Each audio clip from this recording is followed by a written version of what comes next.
Okay. Hello, everyone. Welcome to the Gauntlet. Tonight we are playing Quietus by Oli Jeffrey. This is my first time running the game, but I have played it before. My name is Donna. My pronouns are he, him, and I'll get our players to introduce themselves now. Stephen, you're unmuted. You can go first. Hi, I'm Stephen. My pronouns are he, him. I'm actually one of two Stephens in this game, so this is going to be confusing. But Stephen Desjardins. I guess we will use character names maybe to be more precise on this game. The other Stephen. Hey there, I'm Stephen S. I've never played this game before, and I do not exist on the internet except for here, so don't go looking for me.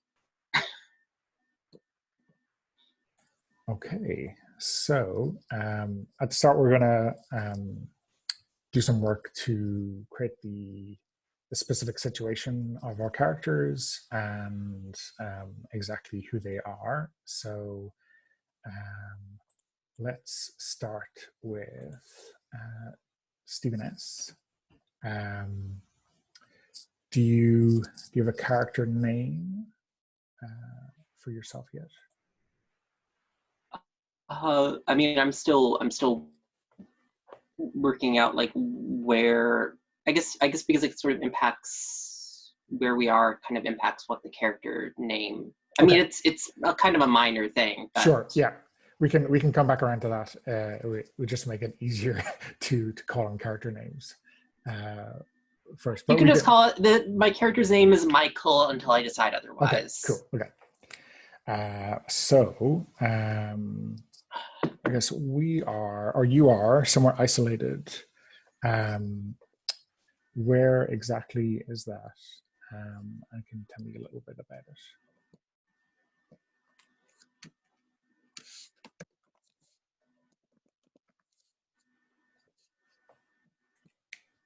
And that's specifically being addressed to me? Yeah. Yeah. Okay.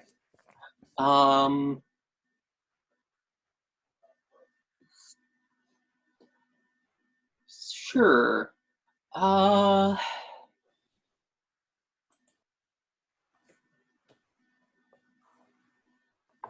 My ski chalet. And is it in season or off season, or is there some reason that it's isolated? Yeah, it's in season. There was a blizzard. You know, they said I shouldn't build it out here. That emergency services couldn't get out here if it was ever snowed in. But I don't listen. Like my money, I'm not going to listen to let my money men tell me where I build my ski chalets. Thank you very much. Okay. And Stephen Desjardins, why are you in this isolated place? Oh well, because Michael invited me. I mean, it sounded really romantic. Oh, you're okay. I was gonna say that. Are you the money man between here? But no, they can be an NPC. The poor money manager. So I guess that begs the question: what is your relationship with each other? Oh, it's like we've just been on a couple dates. So just getting to know each other.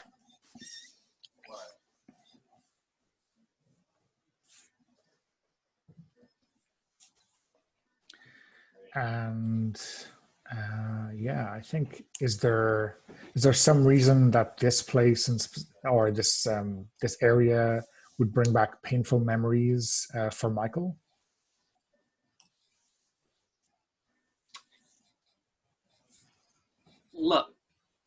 Look, when we went out hiking, look, it was determined that my brother died entirely natural causes while we were out hiking this part 10 years ago.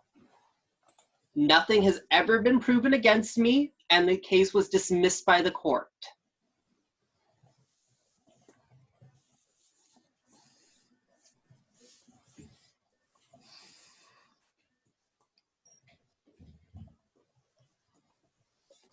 Okay.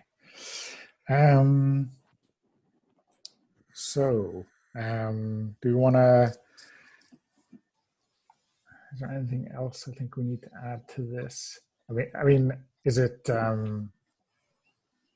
think we can go straight to character descriptions. Yeah, let's start with Michael.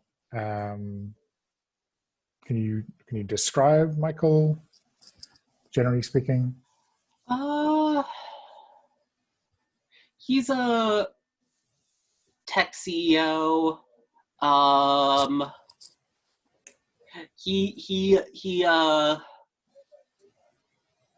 Yeah, let's just go. He styles himself like an adventure climber. Like he spends a lot. He spends a lot of money on expensive and dangerous hobbies. A few people have died or gone missing on some of these hobbies, but they're all accidents. So it's just the pearls of living dangerously, right? Yeah. And how about Jessica? Well, Jessica is, I mean, she's in marketing. Well, I mean, her degree is in marketing. She's been bouncing around jobs. She's been trying to find a good fit. And I mean, she is an athlete. She's a very good skier. She almost made the Olympic fencing team. Almost. It was. I mean, really, she ought to have made the fencing team. It's. I mean, I'm not going to say anything about the judges because. I mean, you can't complain about the referees. You just can't. That's just not done. But I mean, if the referees had done their job a little bit better, I would have made the fencing team. But I didn't say that. I didn't say that. But it's true. Everyone knows it's true. Okay. What went, this is maybe for Michael. There should be someone nearby, maybe someone living in a nearby chalet or something like that. Where are they and who are they?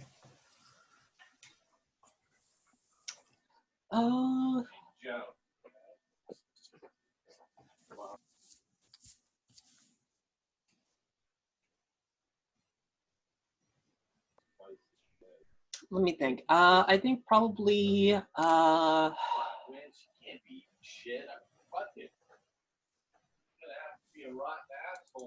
sorry about that. I just don't know. Did you get any of that pick up? Sorry.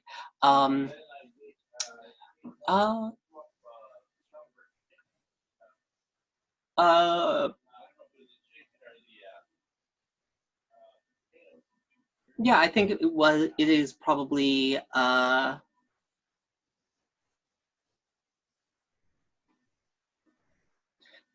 think there's actually probably like a ranger station nearby. There were some objections to me building the chalet out here on environmental grounds, but I'm not going to let some rangers tell me where I can and can't build my chalet.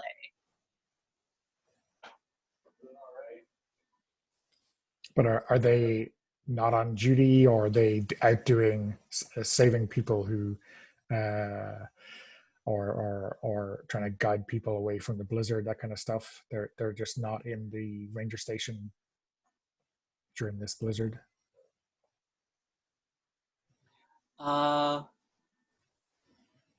Yeah, they're probably out actually attending to actual emergency services.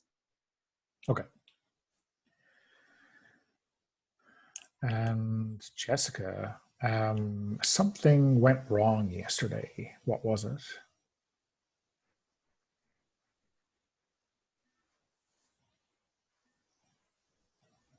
You're muted. Yeah, well, there have been a lot of heavy rain, so the skiing has been terrible. It's really messed up. It's really messed up the snow, and also there was the rain caused a mudslide that covered the road leading out of the chalet. So I don't know when they're going to get that road cleared.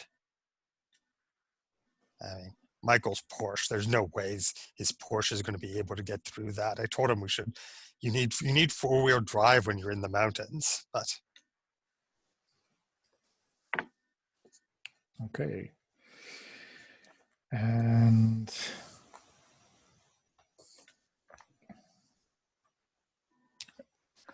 what is Jessica most afraid of right now?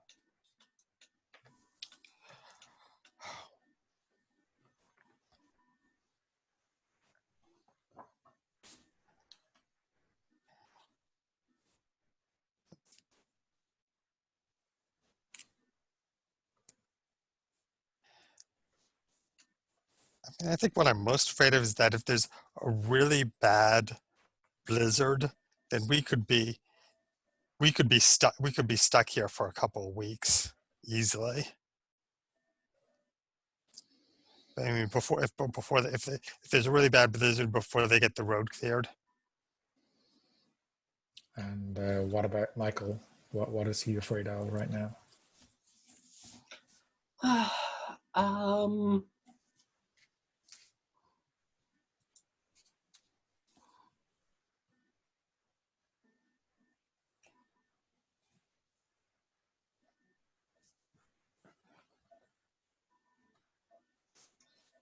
I guess I'm afraid that the mudslide might have unearthed where the body's buried.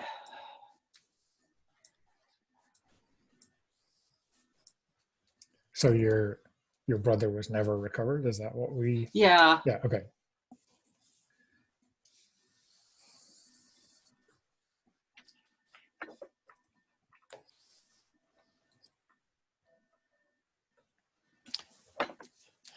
But that would be good, wouldn't it? Because if they found the body, then you could have a proper burial. It might give you closure. Yeah.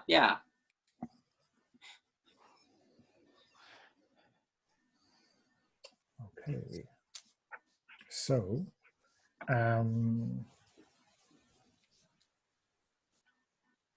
so I think maybe we take a quick 5-minute break, and I will look at some notes and put together a killer, and then we'll jump into the action. Okay.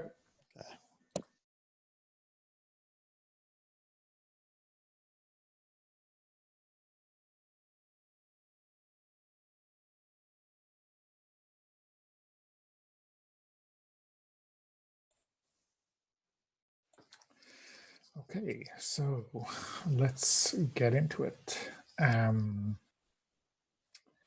think it's late afternoon. It's just about to get dark. When one or both of you notice something at your car, something like a wild animal sniffing at that nice Porsche in the driveway. Michael, how possessive are you of your car? Oh, well, damn it. Jessica, you'll wait here inside. I'll make certain that everything out there is all right. And I start going to the door. No, Michael, you don't disturb wild animals. It's dangerous. Just let's go to the window. Just watch for it to move off. Look, I'm not going to let some wild animals push me around, Jessica. So, so how do you scare this thing away from your car? Oh, yeah, that's a good question. Yeah, I guess I grab like a garbage lid and fire poker and just start clanging them together. Okay. So I think. Hey, yeah. hey!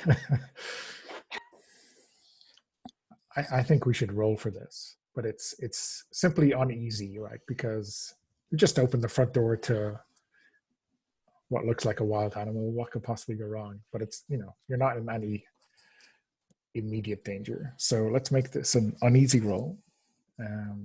So you start with one die, and then you can push yourself or get help from someone for additional dice. And if you wanted to, you could unveil a scar, some kind of hidden flashback to some memory that will help you out in this situation. Okay, and I forget what happens when I push myself? So you will be basically spending that your anxiety, your adrenaline. So you'll be raising that now when you're only at uneasy. The downside to that is not very very high. Let me just double check. So when you push yourself, you basically roll a d3, and that's how much it goes up by. So it's much more, I guess, mechanically effective, right, to get help from another character. Yeah, I feel like Jessica definitely isn't helping me with this, though. And that's fair. It's a terrible idea. I'm not going to be pushed around by some raccoon, Jessica, is what I say in my head. Okay. So, I guess I will push myself, though. So, I guess you can, let me just clear the room. So the first thing you're going to do is roll, you can roll a d6 of just half the result to see how much adrenaline or anxiety you build up. Okay, so I think that's a 2. Okay. So just add that to the character keeper. And then that gives you a second die, and you're looking for the single highest result. Oh, if us gives me, no, okay, so 2 dice total, right? 2 dice total, yeah. Now you can, if Jessica really wanted to help, she could join in, or you could work in an element from one of those scars we mentioned to get another one. But it's not even tense or desperate. You probably want to save those for later, right? Yeah. Okay.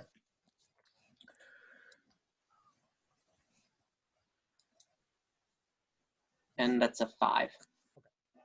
So on an uneasy roll, on a 5, you achieve a lesser version of what you wanted, or you can try again to what you want via a tense roll.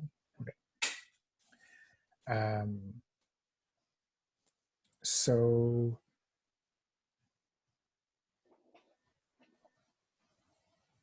yeah, I guess that's up to you whether you're a lesser version of what you wanted is maybe driving this away, but after they have done a little bit of damage to the car. Yeah, that's fair. Nothing significant, but maybe it takes a while of banging before before they take any notice of you. So yeah, I guess this thing is, I guess, kind of looking at the maybe there's something in the boot, in the trunk of the car, that's attracting its attention. Maybe a packed lunch that's been sitting there all day, and it's kind of nudging against it. The car starts to rock, and then you're getting a bit close, right? You're pushing yourself to get a bit close, Yeah. and then it finally kind of looks up, and you see these kind of blank, dead eyes regard you, and then it kind of gives almost a petulant kind of nudge at the car before turning around and going back into the woods that overlook the chalet.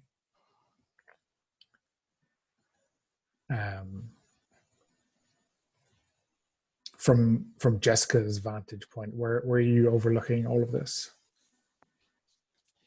Yeah, I was watching this. I was sort of a little scornfully. Like,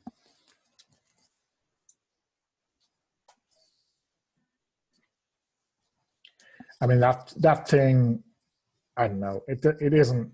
I don't know. It's some kind of strange animal. Maybe they have animals you're not familiar with up here, but it doesn't look like anything you've seen on Animal Planet. Its movement seems kind of unnatural, and it certainly looks up at you. Yeah, I'm imagining this place having like I don't know, one of those architect's dreams of like big plate glass windows. And it looks directly up at you.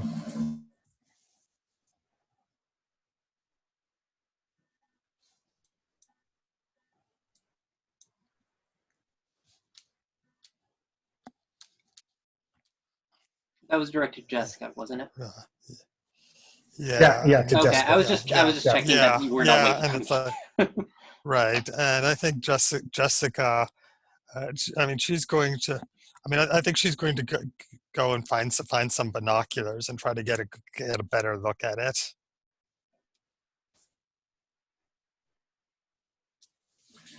So, yeah, I think by the time you find those binoculars and get back to that vantage point, it has disappeared.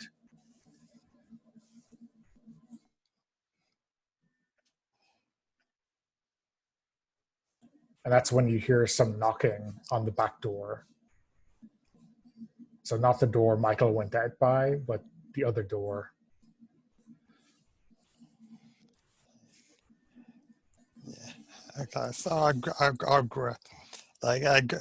go down. I grab a piece of firewood on my way to the back door in case it's another wild animal or something. And I'll open the door very cautiously, just a crack so I can see out. And yeah, out of the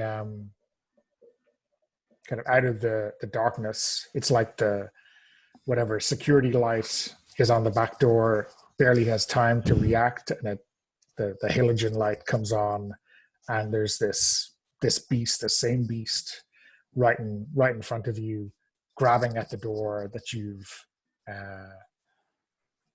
have open a crack. What do you do? Yeah, I'm going to just slam the door shut, and like if it tries to stick a leg or something into the door, I'll whack at it with my stick. Okay. So I think this is probably counts as tense, right? Your attempt to close the door. So let's.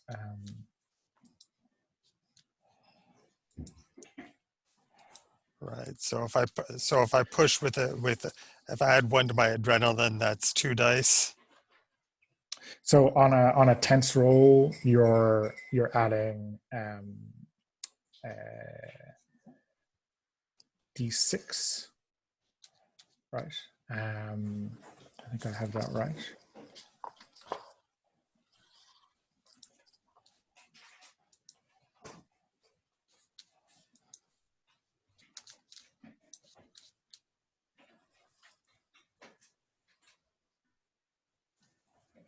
Yeah, yeah. Actually, I missed this. You can't push yourself at all on an uneasy roll. So, do you want to? You can take back those two I mean, I anxiety. got the extra die, Yeah, so. yeah. Okay. So it's D6 for tense, and it's D3 for desperate. Okay. So I had that kind of slightly just skewed. So yeah, it's D6 to give an extra one, or it's one if someone else is helping you. So if either an NPC an NPC can help you anyway if they've been introduced. Michael could help you for one instead of D6, or if you unlock a scar, so like a painful Olympian memory or something like that, then that costs you 2, and it gets you the extra die. I mean, I think fictionally, I'm still out front banging this Right. lid at the. Well, you may have gotten in, right? So depending on whether you wanted to inspect the Porsche or not. I mean, I or think what, I was inspecting the Porsche, yeah, honestly. yeah. It's the only sensible thing to Right. do, right? I told Jessica to stay inside. She'll be fine. Right.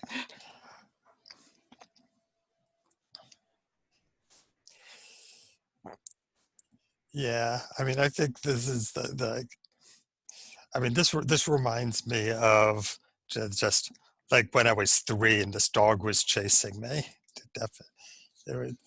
It's just this instinctive reaction to seeing this furry thing lunge at me. So what happened when you were 3? Was it a friendly dog, neighborhood dog? What was the situation? I mean, I mean, it was. I mean, it probably was a friendly dog that just wanted like to run up and lick me or something. But I mean, I was a kid. It was huge. I was petrified of it, and I just ran. And and and yeah, I mean, I managed to get through the gate to my front yard, and I slammed it shut. And there was this dog on the other side that was jumping against the gate, and like I was trying to hold the gate shut, and it was pushing it open.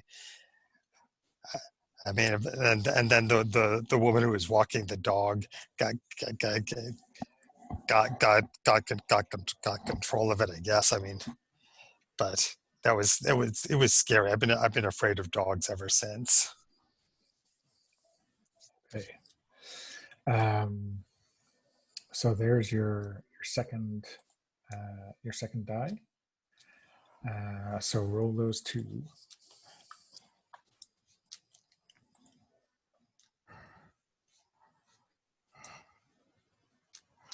It's a 6 into 3. Okay, so the 6 gets it done. On a tense roll, you achieve what you set out to do.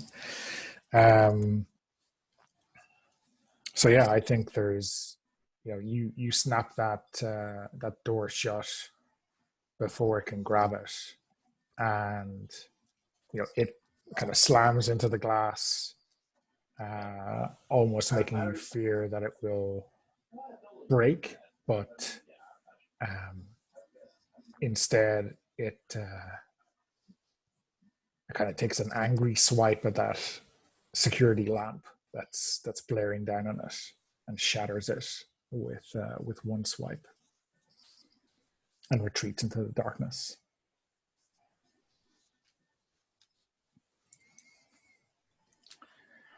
Or, I mean, I think you see it out of the side window going back around towards the front of the house where Michael is. Yeah. Oh, well, Yeah, I I'm think I going to come run in to at the. this I'm going to point, the right. I'm running to the front of the door, and I'm shouting for Michael to get inside.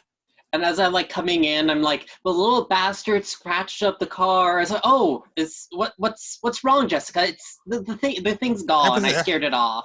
No, it was just out. It was just out back. It was banging at the glass door. I kind of put my hands on either side of you and give you hugs. It's all right, Jess. I'm here now. Everything will be fine.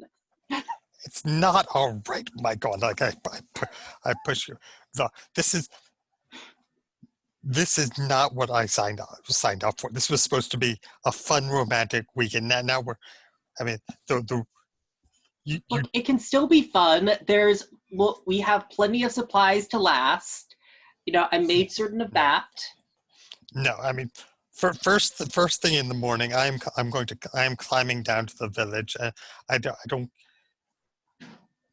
want to get stuck in here if there's a snowstorm. I'm going to walk. I'm going to walk down the mountain, and I am going home. You understand that, Michael? I'm going home. Look. Yes, you're overreacting. Things like sometimes, like you said, there was probably just some wild animal, nothing to be afraid of.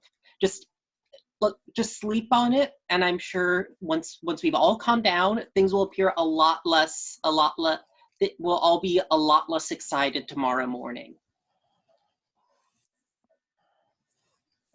Wow. I hope so. I mean, I'm not walking out there in the dark.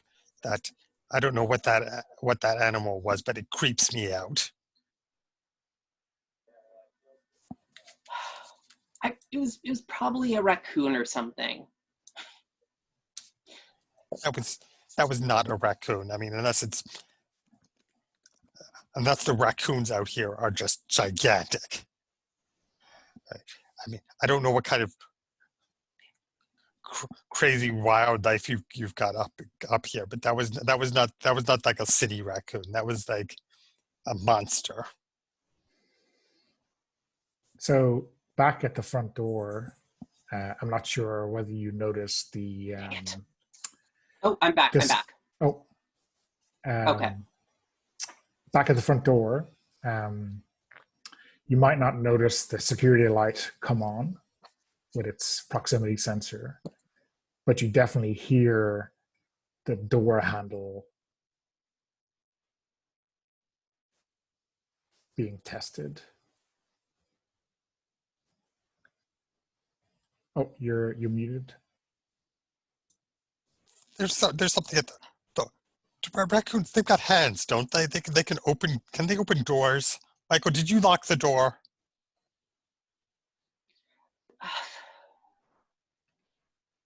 Look, I am locking the door. I'm going to lock the door. So, as you turn towards the door to lock it, you can see it slowly opening. I rush forward and I slam against the door. I'm trying to push it shut. Okay. So this seems like it might be tense again. Any help from Michael? I think I will. I'll also try to like push against the door. Okay. So mark up by 1 for help, and then Jessica's rolling 2 dice.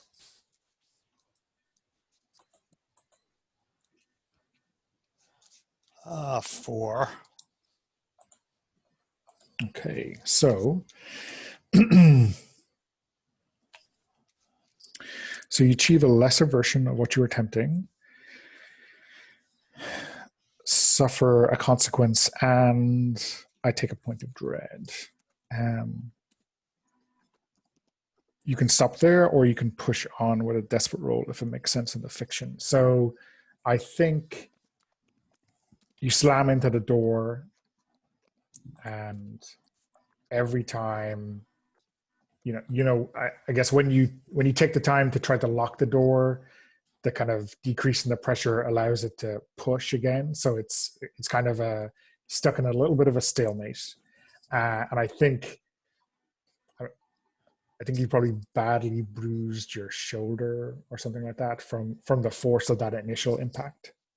but you've kept it outside.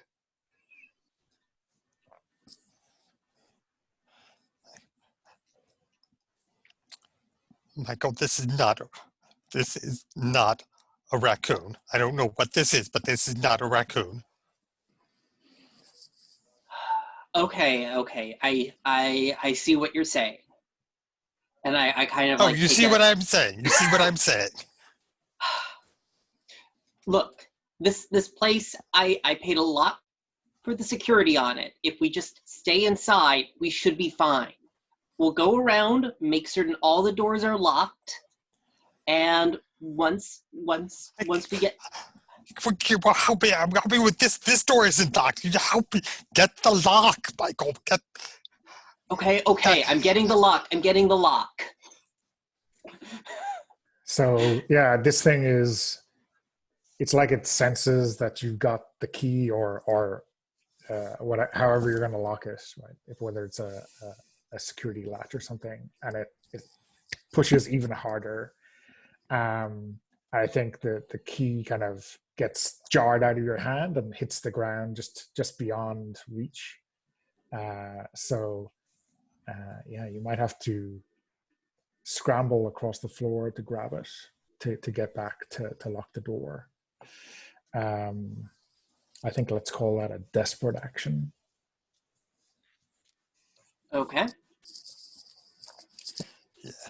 I mean, I think I'm helping in the sense that I'm keeping the door shut so that this thing can't get. Yeah. You can, I guess, put all of your effort into trying to keep the door steady, right? So that kind of thing doesn't happen again, right? So mark up by 1 to give Michael an extra die, and then let's roll those dice.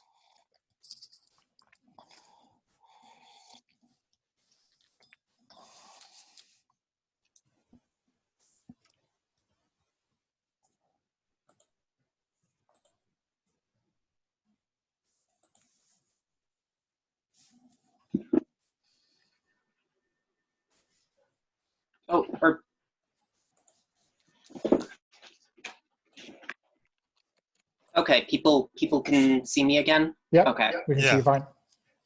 So you rolling dice there in the room? It's 2. Okay, so Jessica is helping me? Yeah. Okay. Let me get this roll. And that's a 6. Okay, nice. So, why don't you describe how you get that that door locked in time? I will still take a point of dread, but you have achieved exactly what you set out to do. Yeah, I think I like scramble along the floor and then hurry back. And as I'm assuming this thing is kind of slamming into the door and trying to, but Jessica's holding it back. And I kind of put the key. I kind of managed to like fumble the key into the lock and shut the door and shut the door.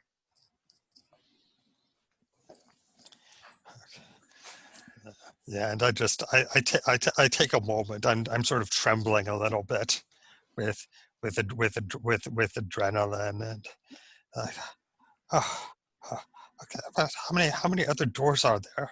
There's the back door. I locked that. Is that it?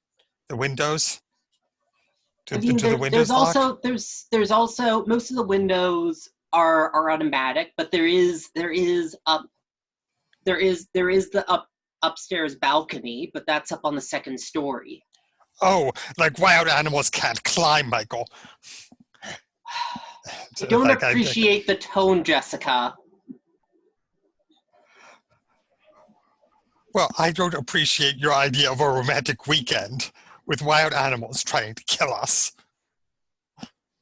Well, obviously that was not the plan, okay?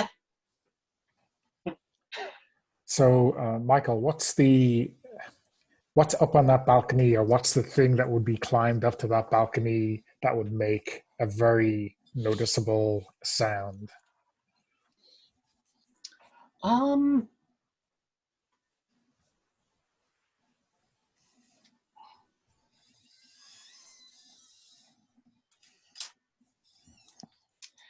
feel like there's a kind of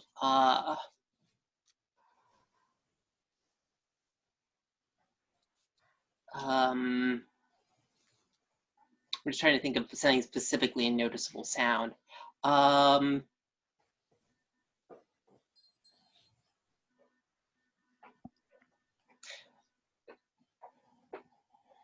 Yeah, I think probably there was some repairs being done out on that side, and there's just like some actual like scaffolding out on that side still that I'd forgotten about. So I guess you could Oh shit, the scaffolding, right. Yeah. So, this kind of really typical iron scaffolding that makes a dull clanking noise as something is climbing up it. Okay, let's just get upstairs, lock the door, and everything will be fine. Okay. Yeah, I mean, and while he says this, I'm already halfway up the stairs. That's fair. Okay, so I'll race to lock the balcony door again. Let's make this tense, I think, because you. I think it's tense. So, so do you want to push, or I'm not sure if Michael can help. I mean, I think I actually still have the key. I never handed it to her. Right. Well, that's the key, like the key to the front door. I imagine the balcony door just locks from the inside. That's fair. Right. Yeah. It might be a simple turn lock. Okay. Right. So. Right. Yeah. So I will push, I guess. So that's like I roll a d6 and add that to my adrenaline. Yeah. As you race up the stairs. All right. 4. Okay. That's a lot. All yes. right. So now rolling 2d6. That's a 5 and a 3. Okay. So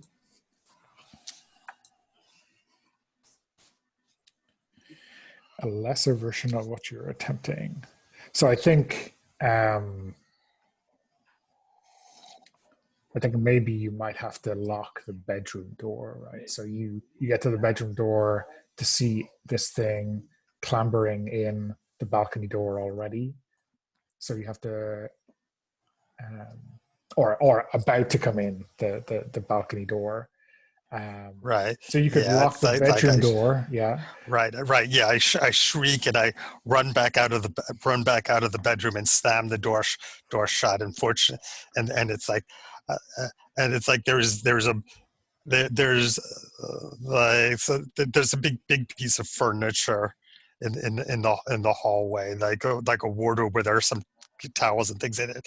I just grab that and I shove that in front of the bedroom door. Okay. So I think for a consequence, maybe there's something in that action of blocking that door that will hurt you, like something splinters or something hot on your hands. Does that make sense? Oh yeah, like the back of this bureau. I don't know what. It's not finished or something. It's really rough, and I scrape the hell out of my palm.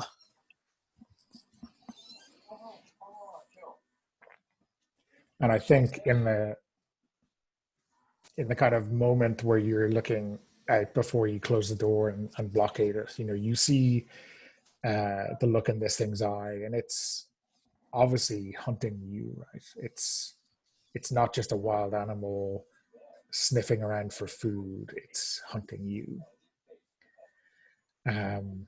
So Michael, downstairs you hear this kind of the like a scream and this loud bang as this bureau gets put in front of the door, It all sounds very chaotic. What are you doing downstairs? Yeah, I guess I'm kind of gripping this poker in my hand uneasily, and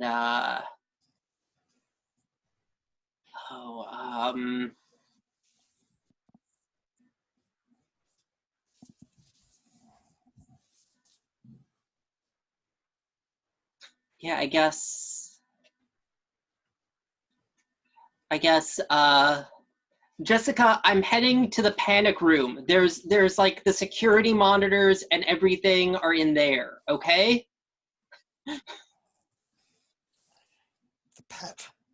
There's a panic. How come you never showed me the panic room? What? I keep some valuables in there, and we've only been on And you a didn't few trust dates. me. You didn't trust me. All right, fine. I am panicking. We are officially panicking. This is the time to go to the panic room. So Okay. as you're heading down towards the panic room, something very worrying indeed happens, and that's the power gets cut. Like someone ripped out the fuse box.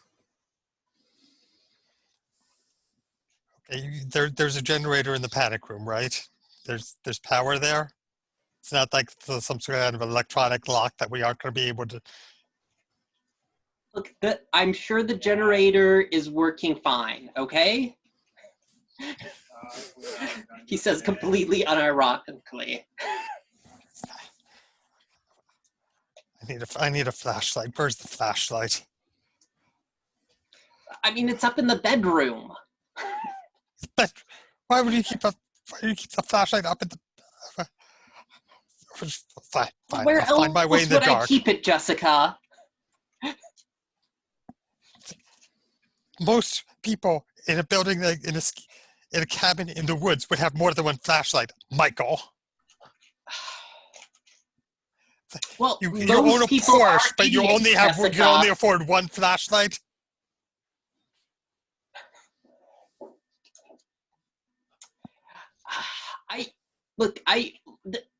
There'll be lights over in the panic room, Jessica. Well, I mean, I've got news for you, Michael. I am going down the hallway. I'm going to the panic room, and I don't see any lights. There are no lights, Michael. There are no lights. So Michael, outside of the house, is there something like a sauna or a hot tub or something like that? Sure. Okay. Why wouldn't there be? Why wouldn't there be? Of course.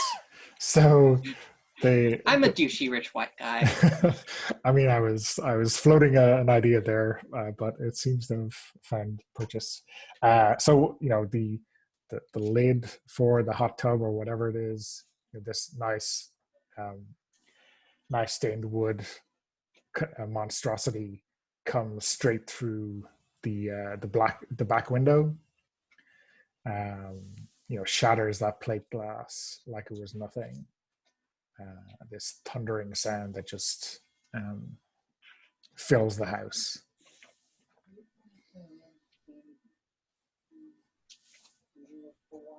What do you do? So is it like right here in front of me? I mean, I'm whatever the layout of, if you're just coming down the stairs or talking in some kind of central living area, it's very close to that. It's not necessarily exactly where you are, but very close to that. Oh, Michael doesn't get pushed around by anyone, I guess. And I think that, like, at this point, I'm gonna try to take a swing at it with the poker, because I'm not the final girl in this scenario. Okay. I know that much. Yeah. Like, and I guess I kind of have the scar. I think we flash back to like my brother at the cabin. No, it's probably a cabin that was here before the chalet.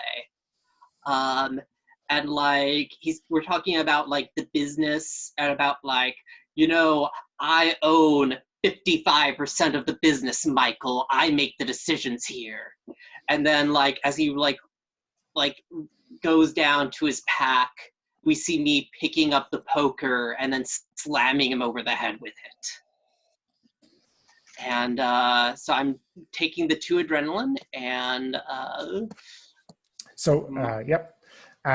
Is there a moment of hesitation in Michael's mind, just in that second before he murders his brother, or is that like a? I think there's a moment of hesitation before he picks up the poker. I think once he picks up the poker, he's basically decided. Okay, and like, is there, while he has his back turned, is just something that your brother says that kind of spurs you on? You know, something mean and just like him that puts the nail in the coffin.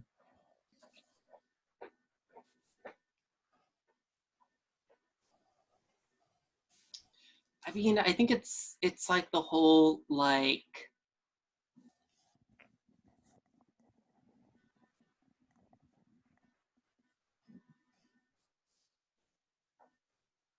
just something like you handle the money and I'll handle the actual business decisions. And yeah, I think I'm going to take the swing now. Okay. Can I also push myself?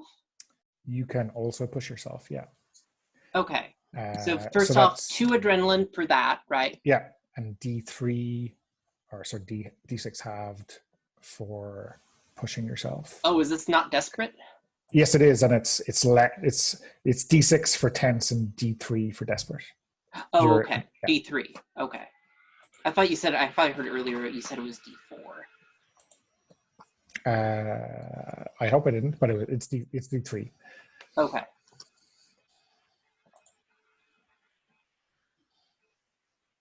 I should have checked. I'll just roll one of them now. I don't remember which one was the one that was actually new. I got a 3, so that's 2, bringing me up to 7. Okay, and you're rolling 3 dice then for for the desperate check. And that's a 5. Okay.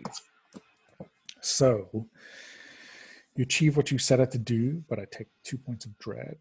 And you also choose to either suffer a severe consequence or raise your despair track by 1. And your despair tracks are actually untouched right now. So yeah, I guess I'll raise it by 1. Might as well. Okay. I take 2 points of dread.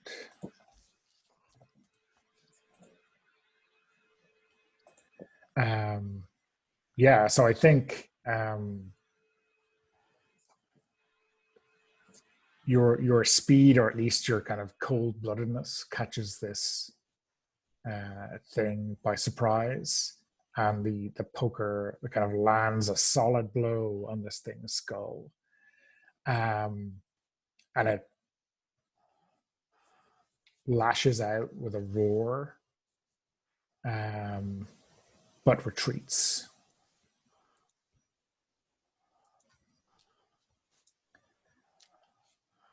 Jessica, what are you doing right now? Can I ask a mechanical question? What are the consequences when our adrenaline gets too high? So when you reach 10, you get to be panicked, okay? And so, like, fictionally, you should be acting panicked, and also everything counts as desperate when you're panicked. Okay. Is there any way to reduce adrenaline? No. Apart from everything goes up and keeps going up. Right. Okay. So the situation is getting to the point where things are going to start going even worse than they've been going. Yes. Okay. Yes. Yeah. Okay. Yeah. All right. So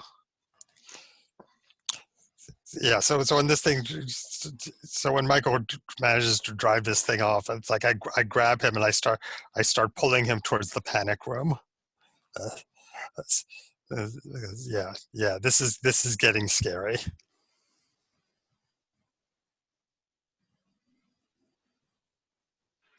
I mean, If the lights in the panic room aren't on, then that means that there's something wrong with the exterior generator, Jessica. One of us is going to have to go out and start it up manually.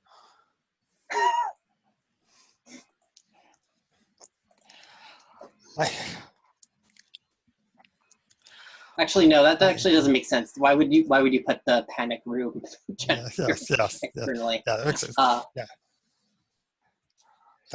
I am not going out there, Michael. Look, we're just going to shut the door. We're going to bar the door, and I don't care if there are no lights.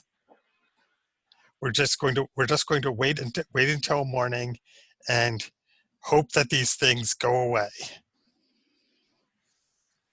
Okay. And it's like I've got out my cell phone, and I've got no reception, but I'm able to get a little bit of light from the cell phone to show our way. It's like, why do you have to build a chalet where there's no cell phone reception, Michael? It's called glamping, Jessica. It's not even a word. Okay, so just to explain, because you've driven that off, I have raised your hope to 2. Then I've spent a bunch of my dread to raise both of your despair to 2 as well. So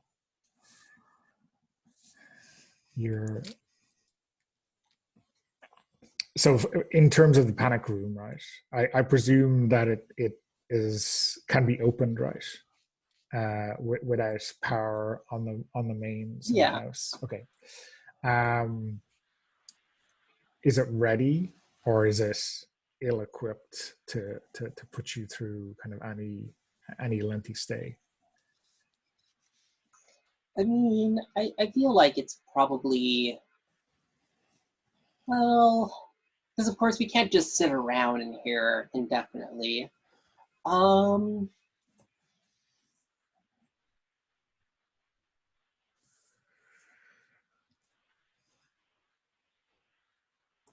I think that it's like it was ready, but that something has gotten inside in the meantime and like torn like all the kind of supplies inside, and something's gone through and like ruined any of the supplies inside.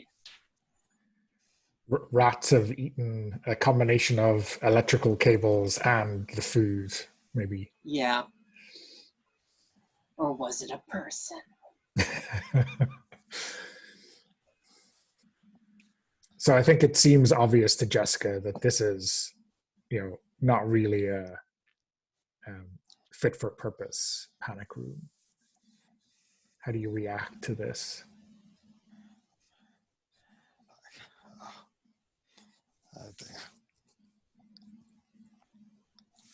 All right. Well, look, this place was sealed. I know that.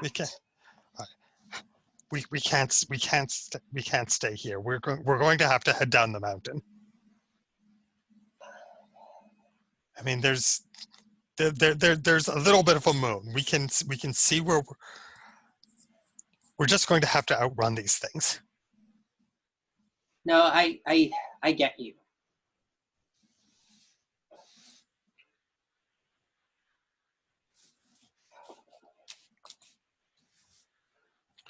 Look, I have some climbing and hiking gear up here.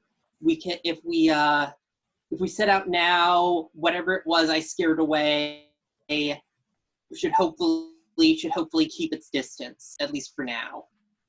Right. Well, we don't need climbing gear. We're just going to take the road. We aren't. I mean, going cross country.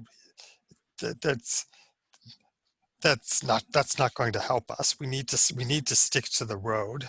And right. She says unironically, totally gonna happen, I'm sure. Yeah. And do you at least have any guns in this cabin? I did train for the biathlon, I can shoot a pistol. I mean, I'm not very good at it, but it was. I don't have any guns out here, but there is that ranger station about a mile off. They should have something there. All right. That's the plan. Then we're going to head for the ranger station. Well, hopefully there's a ranger there, and if there isn't, we're going to even if there isn't, we'll go inside. We'll find what equipment they have. They've got to be better equipped than this. Right.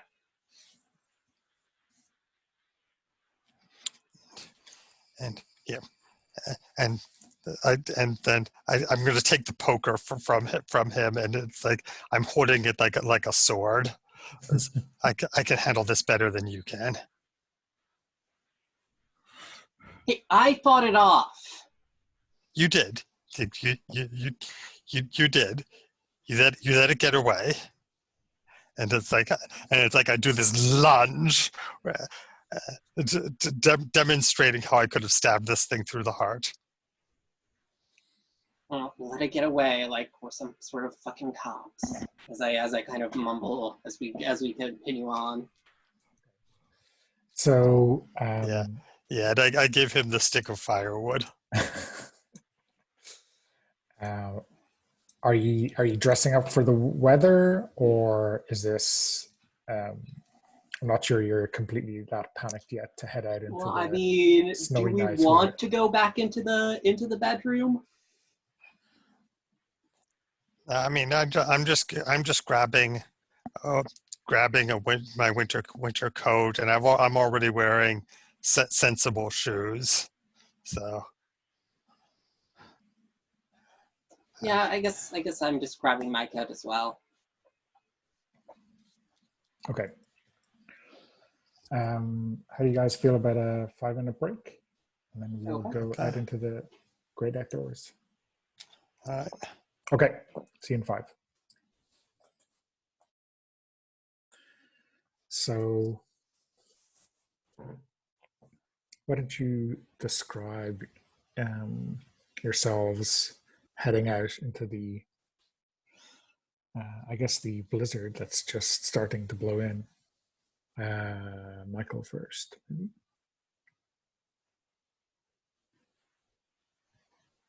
I mean, yeah, Michael isn't panicked yet, so he's still pretty competent from his beating on the monster. Yeah, he kind of is still looking around, holding up the firewood as a club, you know. Okay, and how about Jessica? Yeah, I mean, Jessica, she's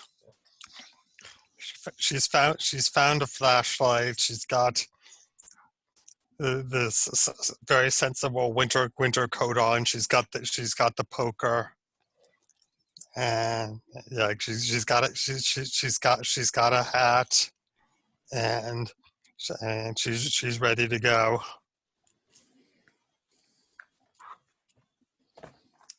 So yeah, who wants to lead the way into the blizzard towards this ranger station a mile away? I'm the one who actually knows where it is, so I think that should probably be me. This kind of seems a little bit desperate to me. Does that sound about right to you? Sure. Okay. So time for a scar, or time for Jessica to help, or time to push? What do you think? How many scars am I allowed? As many as you can afford. Oh, okay. But like, can we not like increase past 10? Oh yeah, so 10 is your max. So okay. Yeah. All right. I mean, I will help. That pushes my adrenaline up by 1, right? So that's probably the most efficient way to manage our remaining resources. Yeah. So what happens if you roll and you would go up past 10? Does the push just not work then? it works. It's just you've maxed out, so there's no penalty for it. Okay. It's desperate, so I guess yes, I will push myself. Because I feel like, given that I have only 3 left, that's a 2 in 3 chance that I don't. That I still get one more thing to do. Yeah, I mean, a scar is 2, so it's probably. I mean, it guarantees you at least right. that and another help or an aid towards Jessica's action. So that would probably be more efficient, and we get some more backstory. Yeah, I guess. Unless you feel like you're going to roll a 1, and then it's all good. Yeah.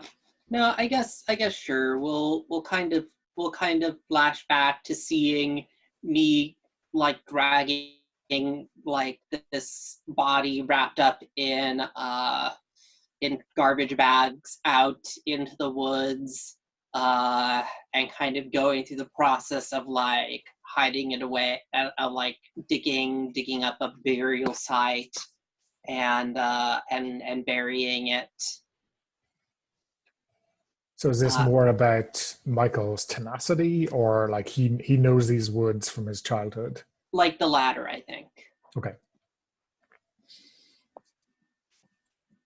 And how long did it take him to dig, a grave in this frozen ground when he was much younger? I think it took the better part of the day, really.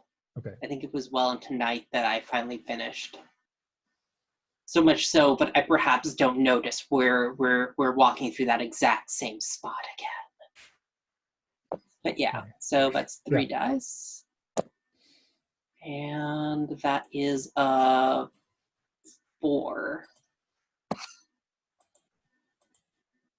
Okay, and mark up 2 adrenaline there. So a 4. You achieve. Oh right, sorry. I should actually. I know. I also. Yeah. Okay. Yeah. I don't. Right. Okay. So I guess you find your way to the ranger station. I take 2 points of dread, and you also choose to suffer a severe consequence or raise your despair track by 1. We get a friendly dog. And how high is raising despair safe?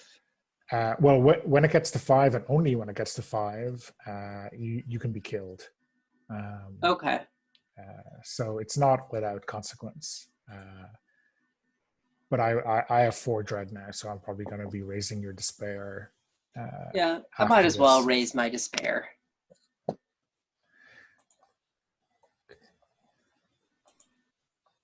I figure you're probably gonna raise one of us to the point where we can be killed. So getting to the ranger station is giving you a point of hope. Okay, yeah. I've got 4 dread, so I'm going to spend 3 of it and get you both to 4. So when it's a tough slog, right? But between the 2 of you, you navigate to find it. How does Jessica help exactly? Does she spot something that Michael misses, or has she got a map? Right. Well, I've got the flashlight. So, and you actually knew exactly where it was. Michael just assumed you didn't. Right. And yes, it's like there are a couple of times when Michael's foot starts sliding on the mud or something, and he's about to take a bad fall, and I study him, and he doesn't even really notice that I've saved him from falling at least half a dozen times. Oh, there I caught you, Jessica.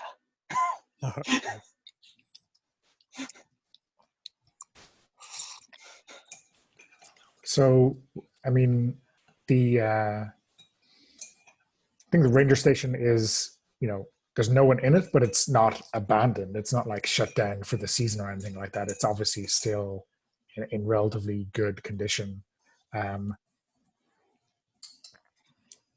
When you open the door, what kind of grisly sight welcomes you, Michael?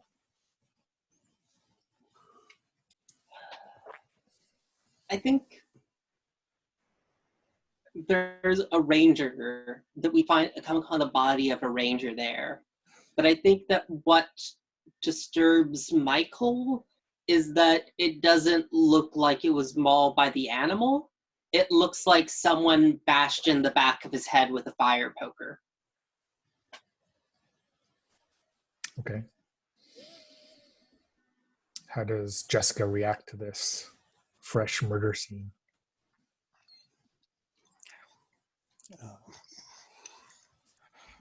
And I think at this point she's a little numb. I mean, she sees the body, and yeah, this is horrible. But she's really looking for a phone or some way to communicate with the outside world. Yeah, there's going to be like a CB radio at least.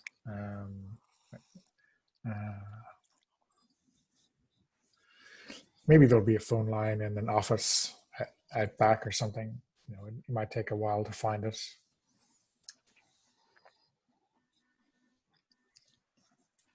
All right. Well, I mean, I'll try turning on the CB radio and see if I can figure out how to communicate with anybody. Yeah. So there's I guess it can't be that difficult, right? Unless you have some I mean, unless you're on the verge of panic or something. Yeah, exactly. The simplest of activities becomes difficult. So are you going to?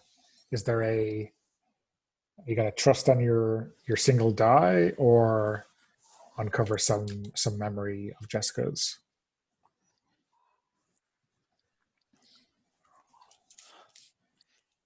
Yeah.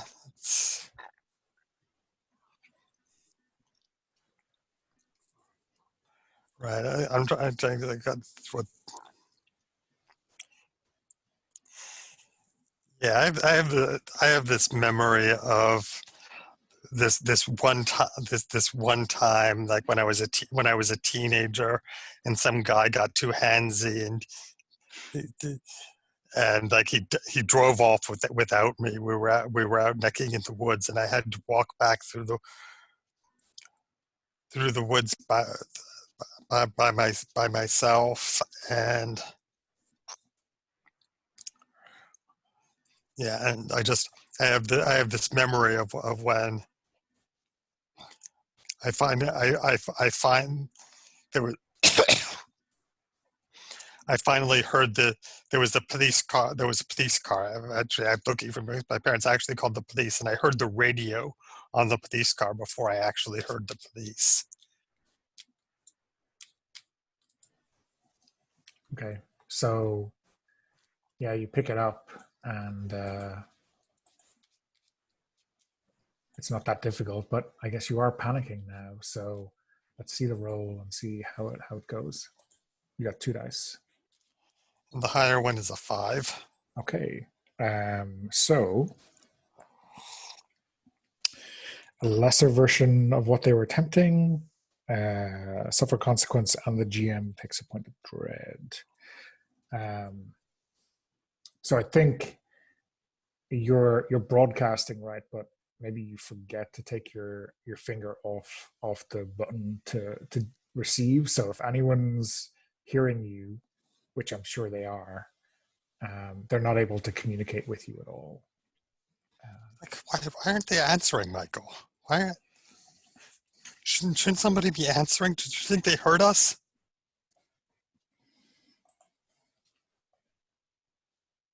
Michael's just kind of been staring down at this dead body. And I think, like, as you're saying that, he kind of uneasily, like, reaches over to the body and flips it over.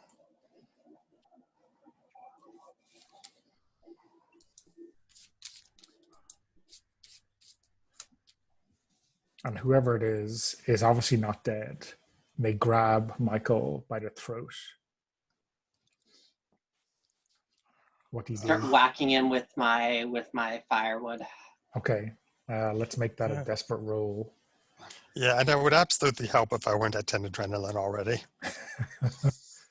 Yeah, I mean, yeah, I'm just gonna think of I've already established all that, so I'm just gonna push myself. It doesn't really matter since I'm gonna max out anyway, so I just do that. Okay. And I roll 2. Okay. And I roll a 3. Oh no, I roll a. It's really weird. Is it for anyone like rolling and like changing and then like changing again? Yeah, I've sort of noticed some weirdness where I think it's I'm not sure if it might be the old number is lingering for an instant before it changes, or I can't, It's or if it's definitely just not that the double. old number's lingering. It's that it Yeah. changes and then like suddenly flips again. That might be. I haven't been absolutely sure what's going on, but it doesn't seem entirely stable. Yeah, I think do you want to clear? It's okay. It was Okay. I think a miss either way. It was like a 3 and now it's a 2. Oh, okay. So they don't achieve what they set out to do, suffer a severe consequence, and increase their despair track by 1, and I get 2 points of dread. Okay. So that bumps your despair to 2, or to 5, sorry. Yep. Yeah, I think you hit this guy, and then he like starts to choke you out, right? And I think you lose consciousness for a split second, and just collapse on top of him.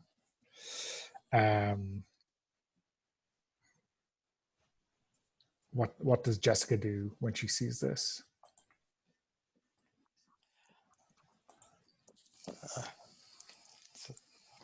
Great end to a bad date. Yeah, I'm gonna grab my poker and I'm gonna make sure that this guy is down.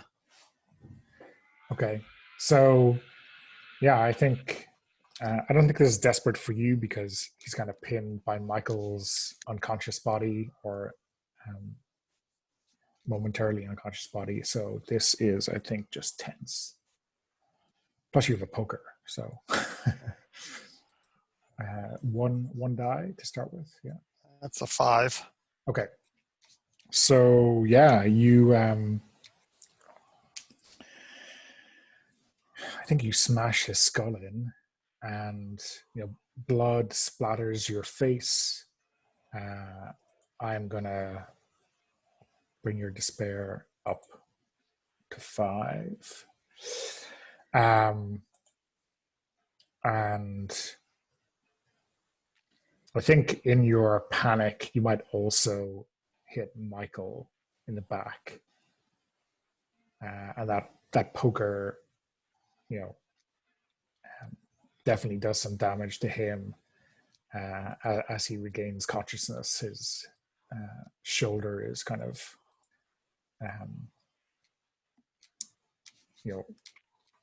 terribly painful. I guess that sharp bit on the end of the poker is good for something. Yeah, suck it up, princess. Yeah, I kind of wake up coughing and say, I'm sorry, Brandon, I'm sorry. And that's when the front door gets kicked open by this bestial form, which has followed you all the way from your chalet. Yeah, I like stand up and just throw myself at it. I'm panicking. This is basically I can handle it though. I can handle it. Okay, so desperate. Yeah. You know what? I think actually I'm also just gonna take a die for betrayal. like shove you down, Jessica, and like grab the poker from you before I throw myself at it.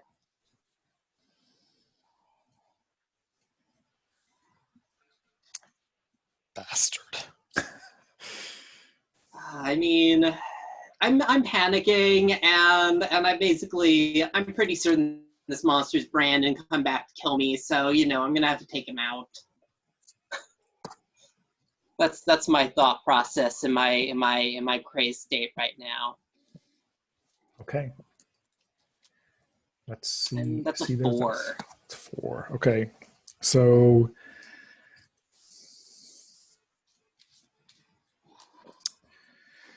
yeah, so I think you're taking a severe consequence out of that. You smash this poker into this thing again, and its claw rips into your chest. This the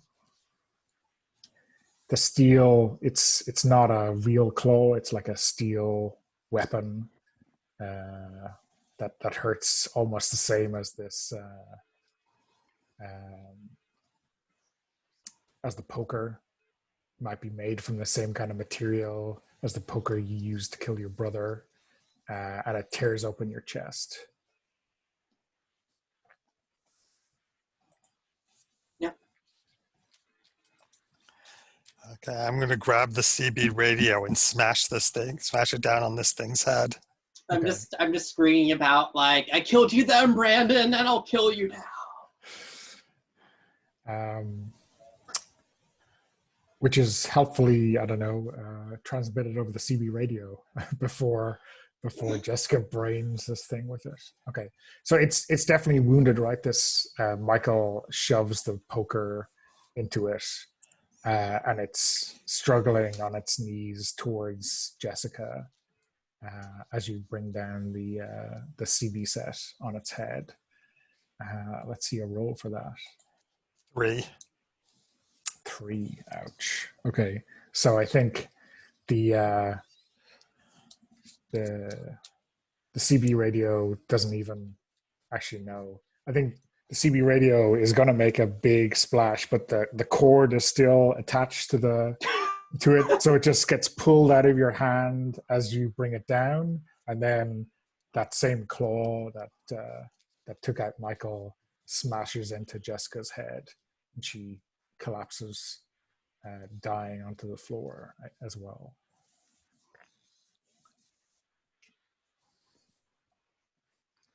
Well, this was the worst date ever. So, we have a epilogue, which is discovering the aftermath of the horror's attack. So, I guess you should each describe how your character's body is found, and if there's some memento or something personal about them that's left behind by the killer. Jessica, do you want to go first?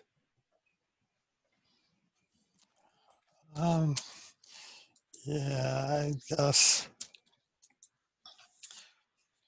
Right. So they find these bodies, and apparently the ranger was killed by 2 blows from a poker.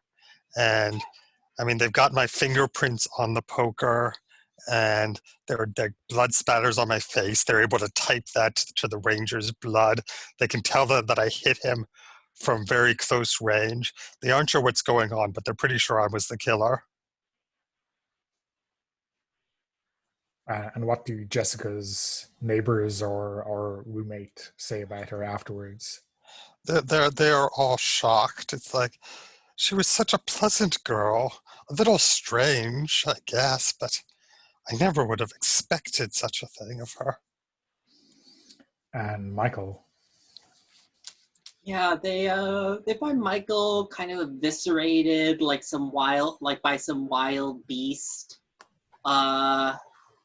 And I think they find him lying at the bottom of a pit, and we in the audience recognize it as the same pit that he buried his brother in 10 years ago.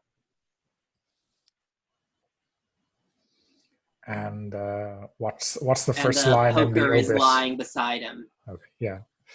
What's the first line or the main shtick in the obit? Oh, how do they think Jessica died?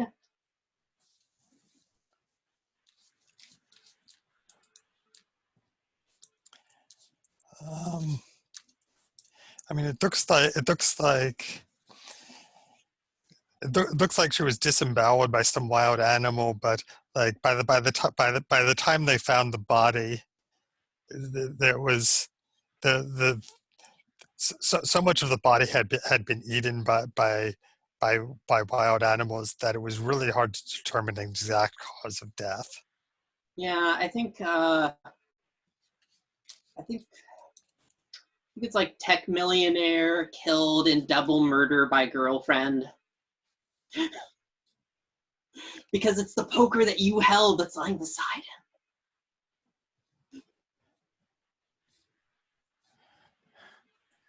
Okay, and that's I think where we leave it. I'm gonna stop recording and then we'll do some decompression. Okay.